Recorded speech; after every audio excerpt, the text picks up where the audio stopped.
التائبون العابدون الحامدون السائحون الراكعون الساجدون الآمرون بالمعروف والناهون عن المنكر والحافظون لحدود الله وبشر المؤمنين.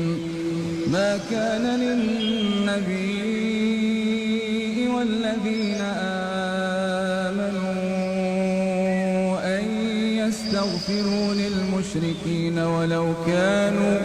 ولو كانوا أولي قربى من بعد ما تبين لهم أنهم أصحاب الجحيم. وما كان استغفار إبراهيم لأبيه إلا عن موعدة وعدها إياه